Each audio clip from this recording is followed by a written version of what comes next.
You are about to enter the Cyber PD podcast. Cyber School Pedagogy lives here.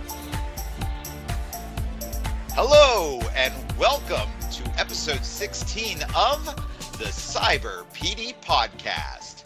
Hosting this week are me, Agora Middle School PD coach John Thomas, and Agora Elementary PD coach Kelly Quackenbush.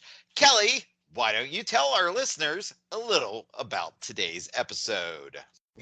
Thank you for that wonderful introduction, John. Your intro always puts a smile on my face. Today, we have as a guest Pam Sieger, one of the middle school ELA teachers. Pam is pursuing her certification in gifted and talented education, which, by the way, she will be completing this fall. So congratulations early, Pam.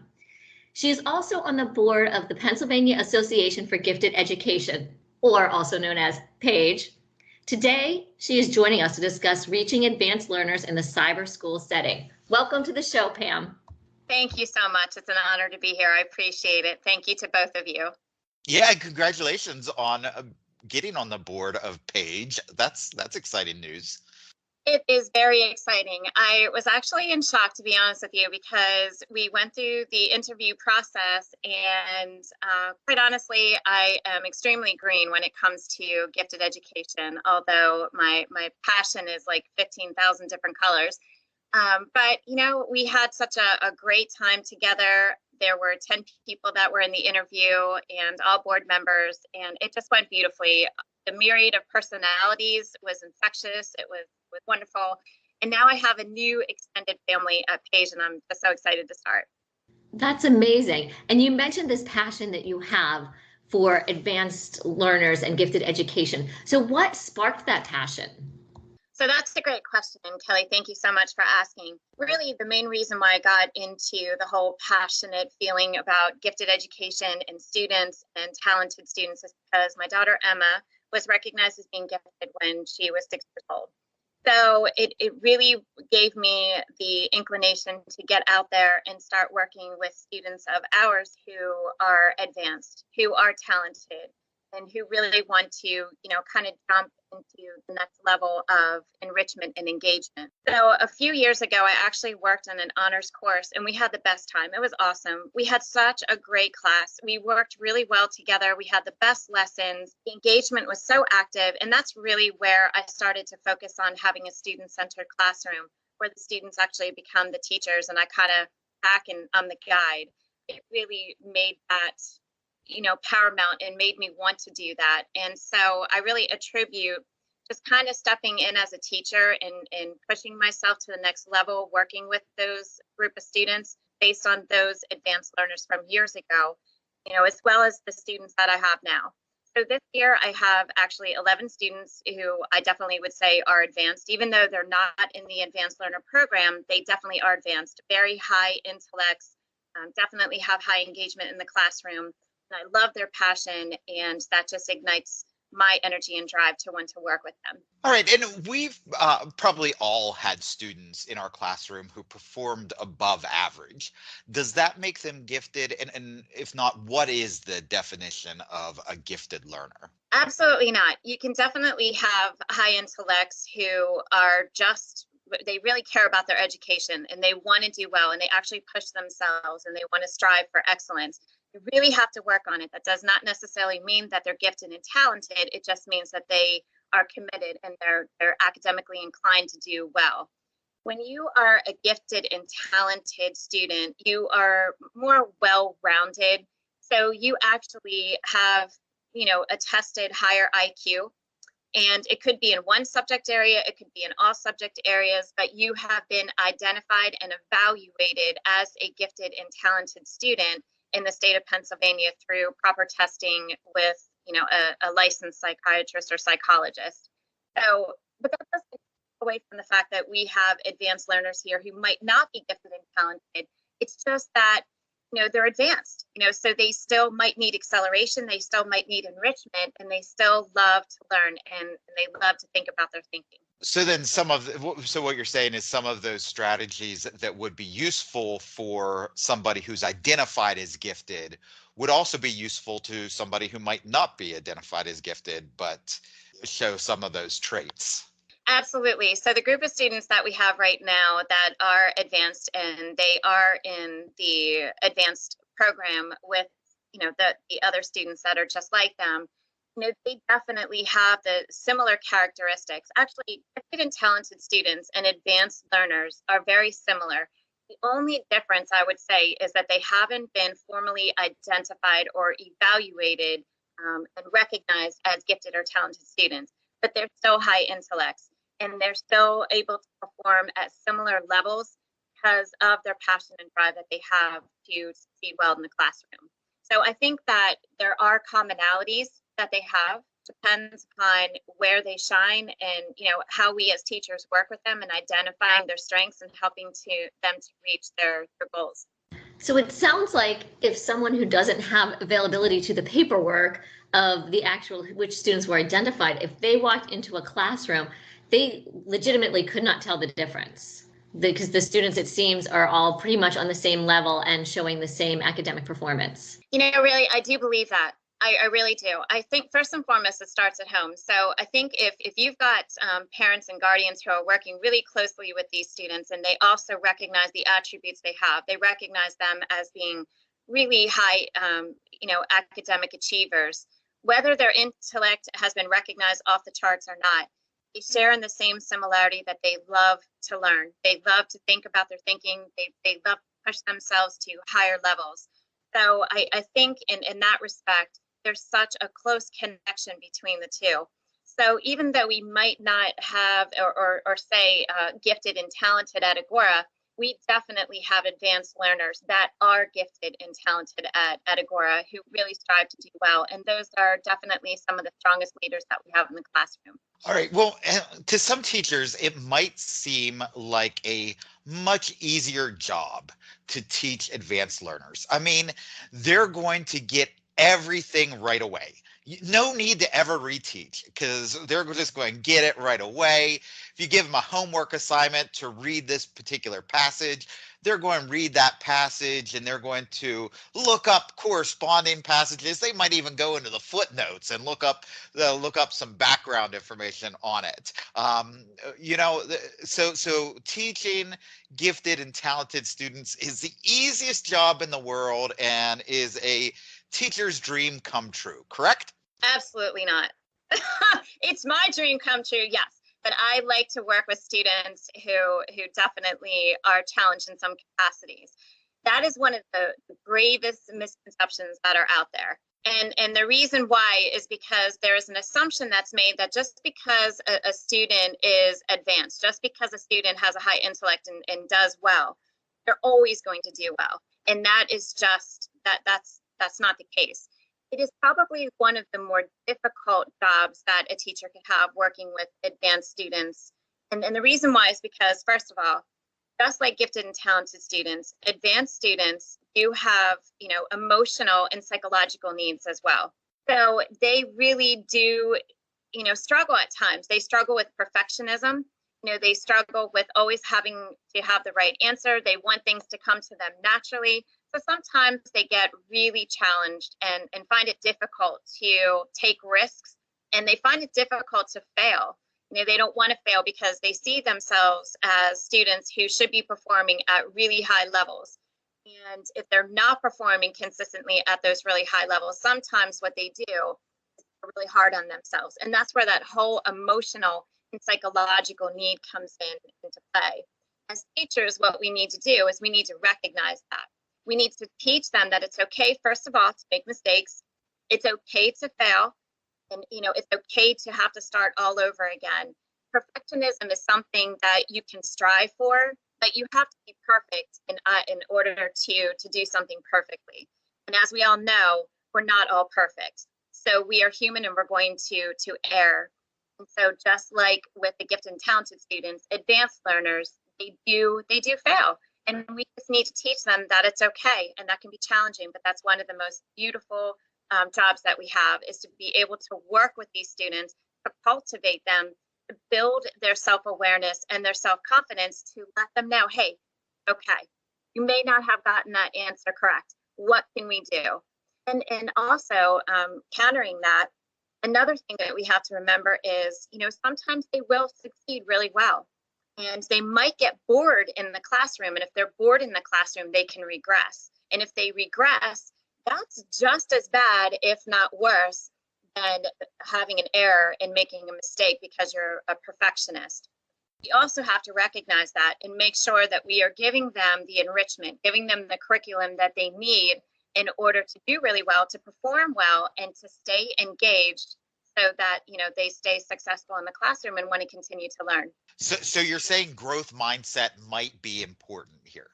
I actually I was talking to somebody who had been identified as gifted as a student, and he recognized that he got stuck in a fixed mindset about that he was gifted, and therefore he didn't want to challenge himself, because if he failed as a gifted learner, then suddenly he would no longer be gifted. And he liked that, being labeled gifted. So he didn't want to challenge himself and be exposed to failure and then be proven that gifted wasn't really like the correct diagnosis that he had. So that was a struggle that he had. And I'm sure it's probably true of a lot of students. It is, because I think that sometimes we're really comfortable in having a fixed mindset, which is not healthy. But I think, especially if we've lived our lives a certain way and we have certain expectations, it's easy for us to kind of fall into that bias of, everything has to be this particular way. That is a definite fixed mindset. These students need to have a growth mindset. They need to be challenged. They need to fail. And having a growth mindset means that you understand that within you, you're not going to get everything right. You're not going to succeed every single day. And one day you might have that aha moment and everything is just blissful and wonderful. You're on point, target, and everything is just flowing beautifully and you're progressing well. Maybe you're even a classroom leader and students are really taking to you in the lesson really well if you're student-centered and focused and you're helping in a session. You could have, though, the next class period or the next day you go into that same class with that same teacher and the same group of students, and you just might not have that aha moment. You might not have that awe factor at that particular time. And we have to, as teachers, remember that we're not just teaching that subject, but we also are teaching soft skills and we're teaching life skills. And the soft skills and life skills are just as, if not more important than the content material, especially working with a higher level advanced students. Because what we need to do is we need to ensure that we teach them, that it's okay to make mistakes, that, we have to make sure that we're challenged. We have to make sure that we're doing the best that we can. And if that means that the best is just not an A that day, that's okay. You can always strive for an A the next day, but at least now you know what you need to do. And you have to maintain a positive demeanor and disposition. You cannot have a defeatist attitude, because if you do, then you fall back into that fixed mindset. So again, that kind of ties in the whole emotional and psychological need that is out there that definitely exists for all students, but especially for the advanced learner, that teachers need to work with and identify individually with their students to help them. That is all just extremely important advice. I know that with my own children who are advanced learners, and one of them is gifted, the parents also have to take in all of these things that you were saying and provide all of that emotional support. I oftentimes hear, I failed the test today, but what really happened was she got a B. Which is not the definition of failing the test, but in her own mind, she failed the test. And I know one thing that I work with my son, who's identified as a gifted learner, is the understanding of the people around him. Another soft skill of not everyone gets it as quickly as you do. And you need to be courteous and kind and patient and understanding, because it's, not everybody has that ability to pick things up as quickly as as he does. So all of those skills are so important to the success of students, and they need them from the teachers as well as at home. Now, I'm coming from the elementary world, Pam, so I look at gifted and advanced learning program students a lot differently than middle school and high school, because sometimes students will come to us in first grade or even kindergarten already being fluent readers. They're just in a different place, so the gaps are different between our students and the students at the middle school and the high school level. So as far as instructing an advanced learner, do the same philosophies of instruction apply regardless of the grade level? In other words, do you approach advanced learning in the same in kindergarten as you would in high school? I mean, hypothetically, yes. The difference, and you actually touched on it, students that, first of all, I really believe that students need to be identified as early as possible. And again, even if we don't use the term gifted and talented in elementary or across the board, even the advanced learners, you need to be identified as quickly as possible, because if you do have students that are reading at such a young age, but not only reading, also being able to comprehend at a young age, it is critical and it's paramount to make sure that we are working with them and identifying their strengths as gifted and talented or advanced learners, but that we're also trying to seek wherever there are any weaknesses that might be in existence as well. Personally, I think K through 12 is just as crucial to work with gifted, talented, and advanced students, absolutely. However, I really believe that the most importance, the biggest significance is in elementary. You work with students that are in kindergarten through 5th grade. That is the time to reach them. They're sponges. They want to learn, they have a desire to learn. They're probably in love with their teachers. Hopefully they have that, like you mentioned, Kelly, they probably have a strong rapport with their families at home. I would like to think so, because just like you said, it does start at home. When someone is a high intellect, if they have that support system at home with their parents or guardians or even siblings, they're able to emulate that into the classroom once they get in. So, which is a beautiful thing, because then really what you're doing is you're enforcing it at home. You're also reinforcing it in the classroom at such a young age when it's so important, because they're just so excited. They're so excited about learning and making that connection. And the earlier that you can get them identified as an advanced learner, definitely having a higher intellect and wanting to succeed in the classroom, whether that's in kindergarten, 1st or 2nd grade, I think it will carry on better and more efficiently and effectively as they progress through the grades, so that by the time they do get to middle school and high school, they're already set with the social skills, the emotional skills, the psychological set of skills that relate to soft skills and hard skills that are needed in order for them to succeed, building their confidence level, building their self-esteem, and allowing them to become the leader that they are within them. Whether that shines through in the classroom because they're taking over a lesson, maybe they're peer tutoring someone because they're not doing so well somewhere, maybe they're just willing to accept that they might not be doing as well in one class and they might need help from someone else. These are all signs that show that they have the skills needed in order to be successful. And I really do believe it needs to start as early as possible, and identifying them in elementary is key. So in a roundabout way, a little long-winded, it's the English teacher in me.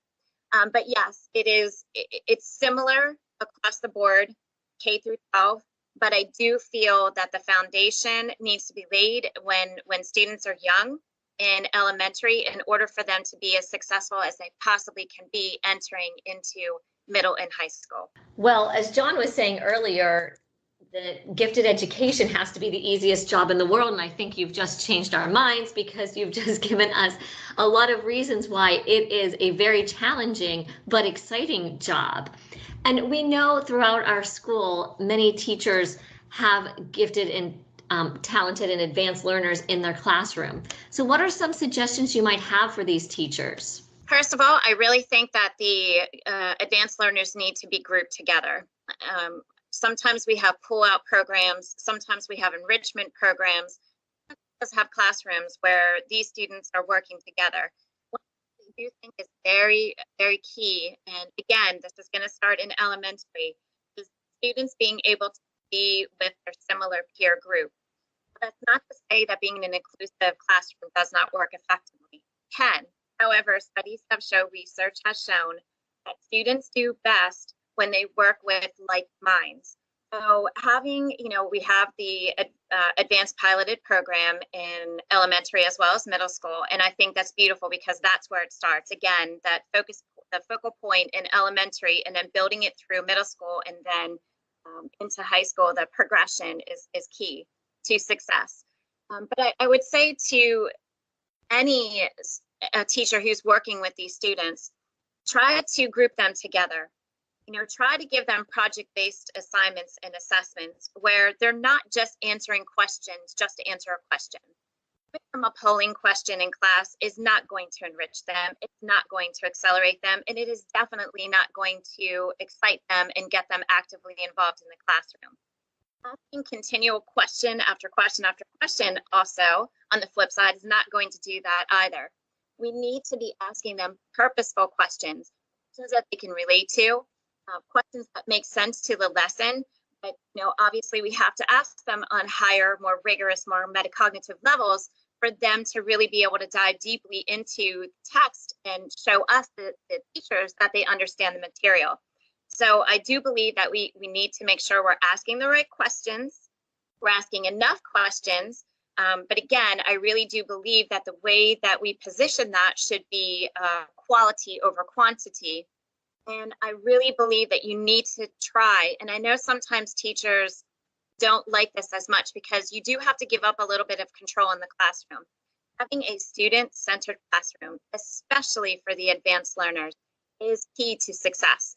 Whenever you give students the opportunity to shine, to lead, not lead in the classroom, but lead in being innovative, lead in ideas, allow them to help create some lesson plans. It's fun. Kids love it. And I'm going to tell you, some of the best lesson plans I've ever had, some of the best PowerPoints I have ever had came directly from my students. Some of the best classroom engagement came directly from my students being moderators and taking over. So in essence, with the advanced learner, the teacher should become the guide, should become the coach, and allowing the students to matriculate together as a group and at higher levels. Advanced students are advanced for a reason. Gifted and talented students are gifted and talented for a reason. So when we empower them and when we trust them and when we give them the opportunity to show that leadership in the classroom, and we make it less us and more them, and we create a student-centered classroom, that is hands down the best thing that we can do for those students. Not those students, all students, quite frankly. But since we're concentrating on the advanced learner, giving them the opportunity to truly advance is really what's going to make the difference. And then also, I really believe that we need to get to know them. We need to make the classroom intimate for them. We need to allow them to see us as teachers, but also human beings. And we need to do the same thing back. We need to give them that same respect back. But getting to know our students on, more of just, hey, how was your weekend type thing. But really get to know them. What kind of culture do they have? What kind of background? What kind of diversity do they have? What can they bring to the classroom that would, allow us to be able to take that lesson to the next level? I think is beautiful and infectious. So that's just some of the advice that I would have for teachers to work with them. Let them be them and let it be so much less about us and as much as possible about the students. That was some really, really amazing advice. And you brought up our pilot program in elementary, 1st through 5th grade, which we are doing advanced learner program, which John, I'm not sure if you're aware of, but we've created advanced learners classrooms, 1st grade through 5th grade. And our teachers are instructing just the advanced learner kids and doing those project based and allowing it to be student centered. So since you so wonderfully brought that up, Pam, I just wanted to give a quick shout out to our advanced learners teachers in 1st through 5th grade. We have Michelle Verbecken, Deborah Lavaca. We also have Connie Barber, Megan Keebler, Karen Gerard, and Jennifer Thompson. They are doing a fabulous job, and what a wonderful year these students are having. Yeah, and we have that through the eighth grade as well now. So that is something K through 8 that Agora has going on. And Pam, obviously you can't include any names or specific identifying details, but could you tell us about a situation where an amazing learning experience happened for an advanced learner in your classroom? Oh, yes. So I have a student. Let's just call this student Nancy. We're going to call this student Nancy. So Nancy completed a project-based assessment for me back in the middle of September. And first, really quick, can I just give a shout out to elementary and middle school? I love the fact that you said the names, Kelly. I think that's fantastic. And again, I love that I'm hearing from you about the Student Center classroom, because to me, that is the heart of all classrooms, not just dance. So it's beautiful to hear that success story. So good job to them. Getting back to this, we're going to call her Nancy. So Nancy completed a project-based assessment for me, and I was blown away. First of all, I could not believe the vocabulary. The vocabulary, I looked at it and I thought, oh my gosh, Pam, you need to go look this up right now. I need to know what level this is on. So I took it and I did a comparison and noticed that this student, Nancy, was using words that were on a 12th grade level as well as a first year collegiate level. So I thought, oh my goodness. I reached out to her in class. I reached out to her in an email, and then I thought, you know what? I'm going to go ahead and call home, because first of all, advanced learners, that's another thing. They love when you gush all over them. They really do. They love those phone call homes. You know, sometimes we have phone calls to students who might not be doing as well, but when a student is really succeeding well, having a phone call home or a letter written home sent on behalf of their child is beautiful, and it's infectious. It's again, as John would say, having that growth mindset and solidifying that and partnering with the family. But I called home and I talked to Nancy's mom and I said, oh my gosh, your daughter is all that in a bag of chips with some dip. I mean, this is ridiculous. This is one of the best, most gorgeous pieces of writing, and so innovative in the medium that she chose and the platform that she chose. She chose a s'more. The s'more that she chose, the way she did it was just brilliant. It was truly innovative. So in talking to her mom, she told me, I think my daughter's gifted. And I was like, she might be too. But beyond that, let's concentrate on moving forward with her throughout the school year. And so now this student, Nancy, who was so shy, she would not get on the mic. She would answer everything brilliantly in class. We did it through private chat, and I would have to continuously say, hey, Nancy, are you okay if I go ahead and share that out? She would say yes. And so now she's on the mic, which is excellent. Sometimes she moderates for me, which is beautiful. Now I have 4 clubs, because I'm insane and there's something wrong with me, which we know. But I have 4 clubs, 3 in 8th grade, and then 1 that I do with high school and middle school combined, which is the 8th club. But she joined all those clubs because she just wanted to be full of that energy. And so now she believes in herself. And all it took was just taking her project-based assessment, looking at it, recognizing her for the gift that she truly is, seeing how advanced she is, being able to bring her mom into the mix of it. It comes from a single home. You know, they are economically challenged. You know, so they've shared with me that they don't always have the ability to do for Nancy what they want to do. So the beautiful thing is, you know, now she's fully engrossed.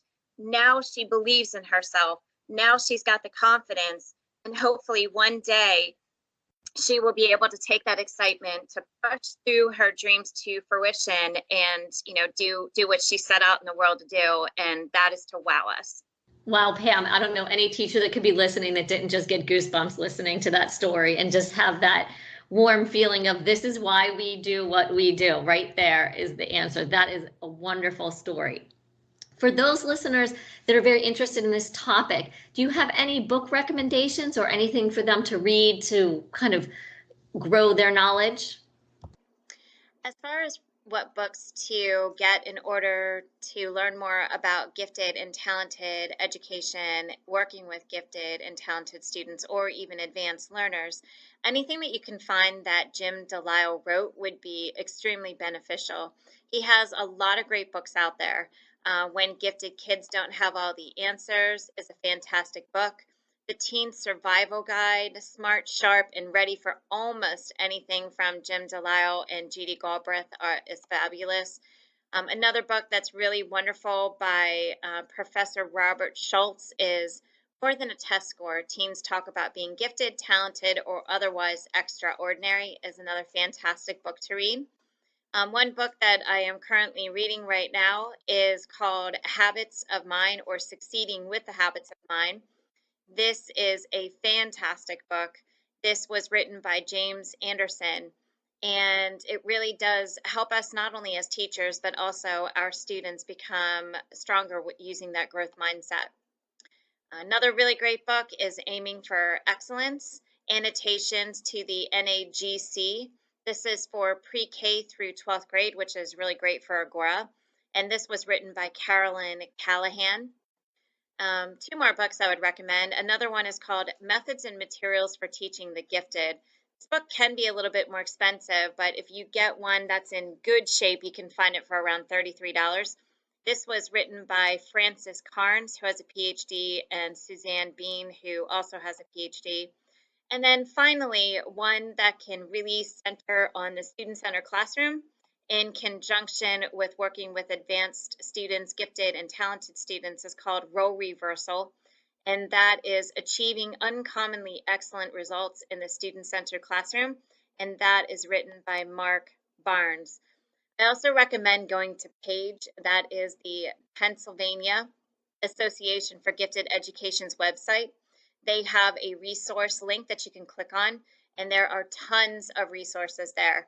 There are webinars that you can attend, links that take you to teacher blog pages and other resources that would be really beneficial, not only to the teachers, but also to the students, as well as some really cool activities that can be done in the classroom. And finally, if you were to take a look at some other sources, there's a site called Hoagie's. Hoagie's is a fantastic site because it is accessible to all teachers, not just teachers who are working with advanced students, but all teachers, kind of giving them some really fantastic opportunities to work in increasing metacognition, teaching students how to think for themselves, but also really wonderful opportunities for project-based assessments. So that's a wonderful site to go to as well. Those are wonderful recommendations.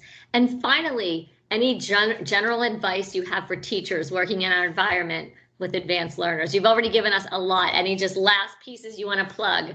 I mean, honestly, reach out to each other. You are your own network. You are your strongest network. So the teachers that you listed, Kelly, the teachers that are in middle school that work with these beautiful, wonderful, amazing students, I really feel work with each other, network. Try to have a session where you share ideas, maybe create a drive where you share some really wonderful, success stories, but build each other up and allow that excitement, passion, drive, energy, and commitment to become infectious to each other. I am always available too. I'm not currently working with advanced learners, but I will have my endorsement in May, and then of course certification in the fall. So I do have so much that I can share, and people can reach out to me anytime as well if they would like to. Also, you might want to go ahead, if you are an advanced teacher, you might want to take a course. So Agora does reimburse up to a certain amount for courses that are deemed relevant to what we're doing. And Millersville University, just throwing it out there, that's where I attend right now. There are a lot of different universities that are wonderful. Millersville has one that's online though, 100% online. And they really have excellent professors who are so experienced and so dedicated working with these beautiful students. And I really think it would be beneficial maybe to take a course or two and to learn a little bit more about the emotional, psychological needs, as well as the academic needs of the advanced learner. All right. Well, that will do it for today's episode of the Cyber PD podcast. I want to thank my co-host, Kelly Quackenbush, and a special thanks to our guest, Pam Sieger. Pam, it was a pleasure learning from you today. To find resources and show notes for today's episode, visit our blog at cyberpdpodcast.blogspot.com and click on this episode. Don't miss a single episode of the show. Subscribe through your favorite podcatcher, whether that's iTunes, Stitcher, Spotify, or whichever you prefer. When you hit the subscribe button, you will not have to suffer the despair of missing an episode. All of them will be sent right to you. And also, if you're loving the show, be sure to rate us on iTunes. The more ratings that we have, the more exposure the show gets. And the more exposure the show gets, the more people will hear what incredible things are happening in the world of cyber education. And finally, I will leave you with the same advice you get each and every week at the Cyber PD Podcast. Keep learning. Thanks for listening to the Cyber PD Podcast. Tune in next time for more cyber pedagogy.